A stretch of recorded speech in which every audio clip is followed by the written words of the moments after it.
Para esse papo eu recebo a Josefa Oliveira, que é do Conselho Ribeirinho e do Movimento Xingu Vivo para Sempre, e recebo também a Tainá Mamed, que é assessora de projetos do Fundo Brasil.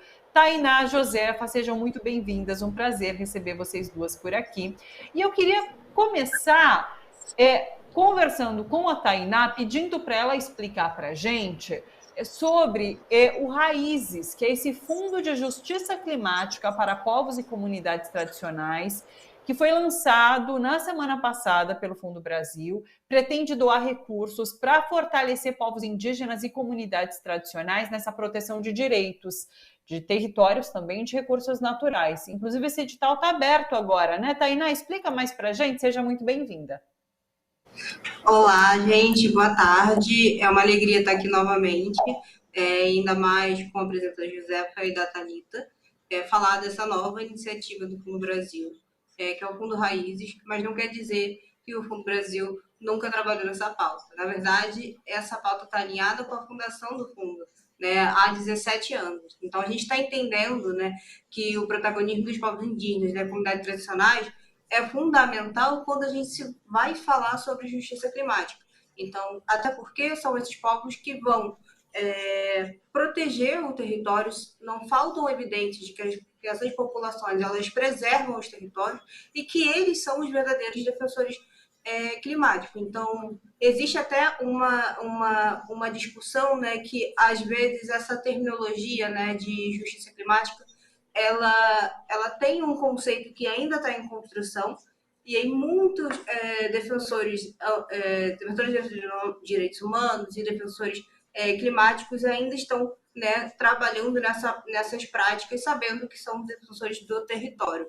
E, recentemente, como você falou, no dia 27, nós lançamos o Raízes, que é esse Fundo de Justiça Climática para Povos e Comunidades Tradicionais, com um edital novo, que vai apoiar comunidades e povos tradicionais, né, no valor de R$50 mil por um período de 12 meses.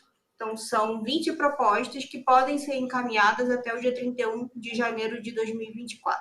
Né? Então, o objetivo é esse apoio à resiliência das comunidades da Amazônia e fora dela, e essa luta central por justiça climática. A gente focou, né, em entender o que era o momento da gente direcionar, né, o fortalecimento dos modos de vida dessas comunidades de todas as regiões do país. Né? Então, para isso, a gente colocou algumas linhas de apoio, como o direito à terra e território, sabendo, né, de todas as discussões em relação à titulação de terras quilombolas, a questão da demarcação de povos indígenas e de outras comunidades, a compreensão, né, sobre alternativas produtivas, sobre atividades de formação, atividade de incidência, a importância, né, de estar direcionado nesse foco, construindo, né, esse apoio. Né? Então, fortalecendo a capacidade dessas organizações para trabalhar a justiça climática, fortalecendo a terra e território,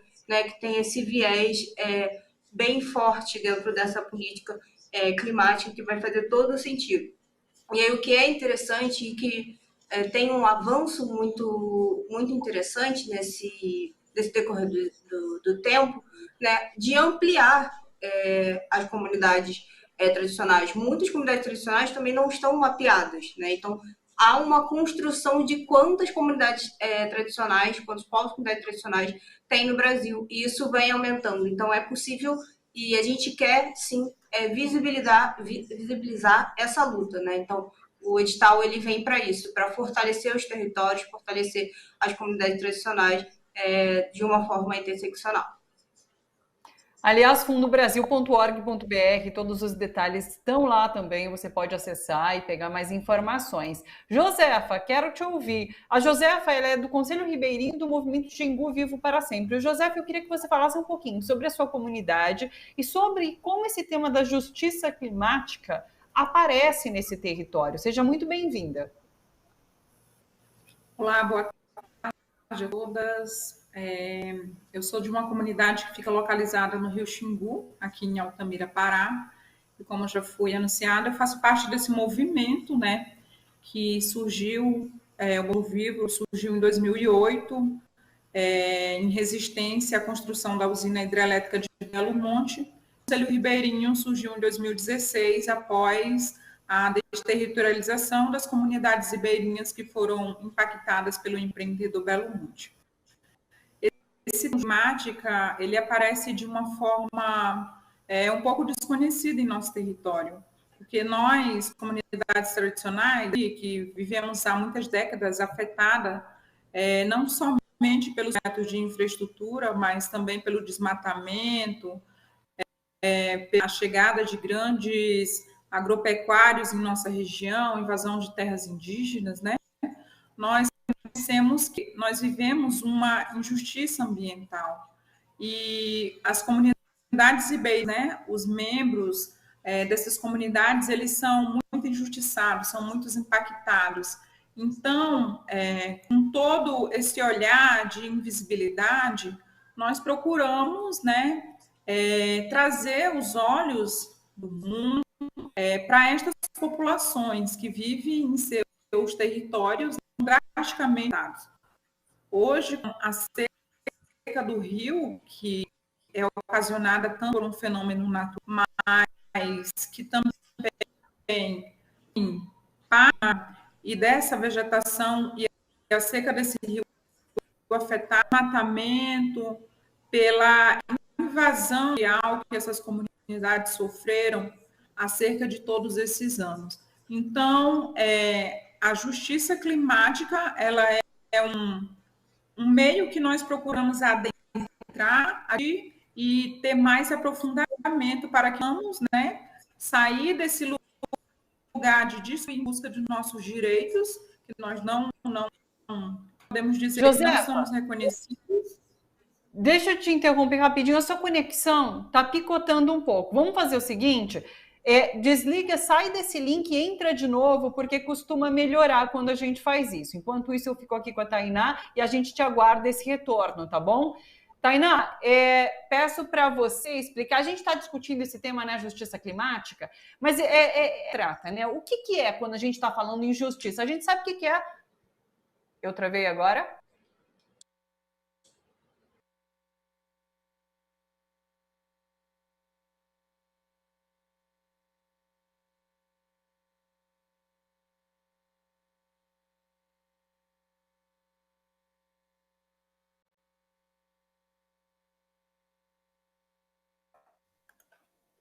Alô, voltei. Voltei. Travamos. Eu acho que a nossa convidada também travou, né? Acho que travamos todos, inclusive. Foi isso, não foi? Ah, foi a rede toda que travou. Então, pronto, voltamos, Tainá. Estamos juntas novamente, falando sobre justiça climática. E é isso. Quando a gente fala sobre mudanças climáticas, a gente já sabe o que significa. Mas e justiça climática? O que é isso? Explica para a gente, Tainá. E a Josefa voltou, daqui a pouquinho eu boto a Josefa de volta na nossa conversa também. Travou tudo aqui, mas vamos voltar aí com essa pauta que está super quente, tão quente que eu acho que derrubou até a nossa conexão, né? Mas é muito interessante perguntar o que é justiça climática. Até porque existem diversos desdobramentos do que seria justiça climática. Eu vou situar que justiça climática é compreender como as comunidades e como as populações tradicionais estão lidando com isso. Como que as comunidades estão trabalhando sobre esses impactos climáticos, protegendo o seu território. Isso também, para falando na proteção das florestas, também como os territórios periféricos. Não dá para entender essa questão das mudanças climáticas somente pensando nas florestas, mas quem está ali nos territórios periféricos. Mas vamos pensar um pouco, né, voltar um pouco numa questão um pouco mais conceitual, digamos, né, que a justiça climática ela vai surgir como um desdobramento da justiça ambiental. Então, trabalhando a questão dos impactos desproporcionais das mudanças climáticas em um grupo, né, específico, ou em determinados grupos sociais. Então, esse termo ele foi usado em 1990, que falava sobre a denúncia, né, de uma indústria de petróleo como uma principal responsável pelas emissões de gases de efeito estufa. E tem uma autora, que é a Susana Boras, que ela é da Espanha, e que ela vai falar que o conceito de justiça climática, ela vai sendo empregada em documentos internacionais. E aí vão falar questões de princípios de equidade, de responsabilidade comum, porém diferenciada, de responsabilidade dos estados, de dívida histórica, de todas essas questões. Até se chegar, né, dentro da Convenção 4 das Nações Unidas sobre Mudanças Climáticas, né, em mais ou menos 1992. Porém, ela só recebe esse reforço lá em 2015, quando entrou no preâmbulo do Acordo de Paris, que é o grande braço, né, dentro dessa questão das mudanças climáticas. Né, e se discute, né, tem uma questão de previsão constitucional sobre o Acordo de Paris como um tratado de direitos humanos, como um documento de direitos humanos, e também a partir daí que foi formalmente incluído na ONU. Então, essa é uma breve história, né, como se começa em documentos internacionais, como se chega, e se tem uma discussão também do que é justiça climática dentro do norte, do norte global e do sul global, né, que são terminologias que têm se utilizado, e o objetivo é entender agora, e se tem um grande desenvolvimento, tem um documento, um livro muito importante, Quem Precisa de Justiça Climática, do Observatório do Clima, que foi elaborado pela Andrea, e mais uma pesquisadora, se não me engano, Letícia, que é bastante interessante, que vai trazer esse viés, trazendo todas as comunidades tradicionais e todos os aspectos nesse sentido. Como também tem um documento, um livro do racismo ambiental e emergência climática do Peregum, que saiu recentemente e que vai trabalhar essa questão do racismo ambiental, que foi o racismo ambiental que foi trazendo esses desdobramentos, trabalhando essa injustiça, né, essa injustiça ambiental, essa justiça climática.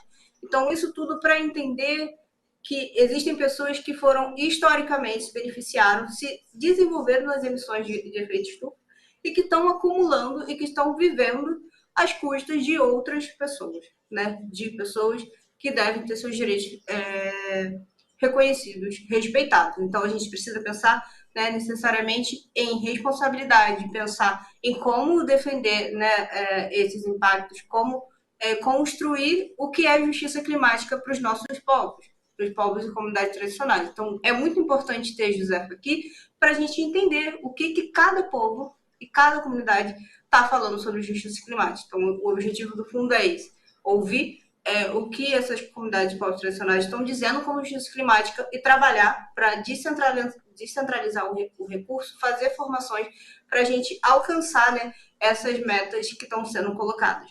E aí, só para finalizar, né, e não menos importante, por isso que tem um movimento falando, né, que a gente não pode ter justiça climática sem ter justiça racial, que não há justiça climática sem diálogo com os povos periféricos, e que a sociedade como um todo precisa pensar, né, de qual é o papel dela e como contribuir para reduzir, né, tanto desmatamento como contribuir para o fortalecimento dessas comunidades e ter seus direitos garantidos. Perfeito. Josefa, você falava sobre o rio estar seco e os impactos das mudanças climáticas atuais na sua comunidade, no seu território.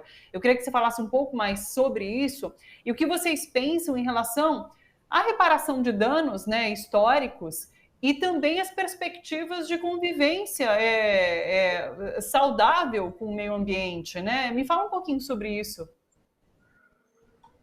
Então, retomando, né? Primeiramente, para nós ter uma justiça climática dentro da nossa região, nós precisamos de reconhecimento de todos esses impactos ambientais que acontecem há muitos anos, desde a abertura da Transamazônica, e com a chegada da usina hidrelétrica de Belo Monte, isso ficou cada vez pior. Né? Então, são desmatamento, e aí com as secas naturais do rio, isso piora cada vez mais. Temos sumiço das espécies de peixe, que isso afeta as comunidades de pescadores, o povo ribeirinho, que depende do peixe para sobreviver. E aí nós temos também as comunidades que são afetadas com a seca extrema, comunidades que vivem no trecho de vazão reduzida do rio. Então, eles têm a mobilidade prejudicada, né? Tem sumiço de espécies que eles são sua fonte de renda e alimentação, e as comunidades indígenas, né, como são indicadas, porque esse rio ele foi barrado com um racismo, né, de que as comunidades elas não seriam afetadas, mas eles não pensaram nas comunidades para cima desse barramento e tiveram o seu rio alagado. Né? Então, fica uma coisa um pouco confusa. Agora o reservatório está seco, a Volta Grande do Xingu está mais seca ainda, né? E o trecho que compõe essa Volta Grande do Xingu está mais seco ainda.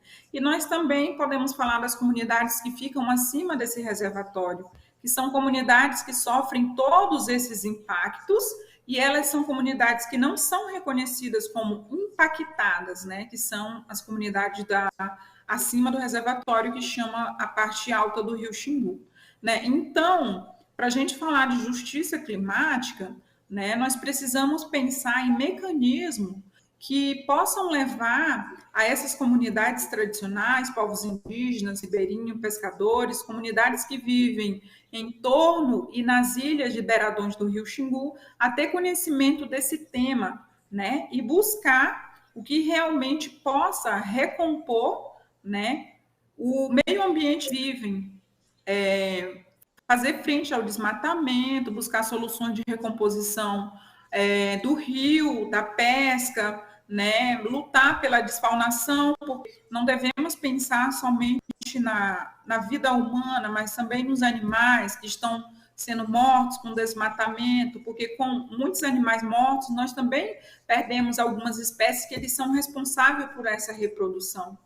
Né? Então, pensar na justiça climática seria, primeiramente, ter o reconhecimento dos impactos ambientais a essas comunidades que são invisibilizadas, né, até os dias de hoje, não somente colocando como culpa a elétrica de Belo Monte, mas em todos os termos de impactos ambientais possíveis que vocês possam imaginar, que é o desmatamento, a pecuária, a ampliação da retirada da mata para se tornarem pastos para a criação de gado, né? E pensar na recuperação de todas essas áreas. Hoje, as comunidades ribeirinhas aqui que foram retirar a construção da usina hidrelétrica, elas lutam por um território desde o ano 2016, que esse território ele vai abrigar 322 famílias que antes viviam nas ilhas e beiradões do Xingu. Então, o que essas comunidades vão fazer ao chegar nesse território que está muito impactado? Né? Elas vão tentar preservar de alguma forma os peixes, né? Dar um resguardo ali para o rio para se recompor, proteger da sua maneira, fazer o reflorestamento das margens desse rio, que não tem mais alimentação para as espécies de peixe, e recompor, reflorestar toda essa área degradada de muitas décadas, que não foram os ribeirinhos que fizeram isso, mas eles estão dispostos a fazer essa recomposição. Então, o Fundo Brasil, né, ele é uma parceria muito grande que tem essa sensibilidade de chegar até a ponta, que são essas comunidades que sofrem esse racismo ambiental, são invisibilizadas, não têm reconhecimento desse impacto e não têm recursos para lutar em busca de tudo isso. Então, o fundo que chega e nos dá essa oportunidade se sente assim muito gratificado, né, por este reconhecimento de ter alguém que nos ouve. É isso, acho que a Josefa dá a dimensão da importância desses editais do fundo. Como a gente disse, a Tainá trouxe aqui para a gente, inclusive, esse edital Raízes está com inscrição aberta até 31 de janeiro de 2024. Então, entre em fundobrasil.org.br para se inscrever, passe para as organizações que você conhece, para que elas possam se inscrever, então, no edital Raízes.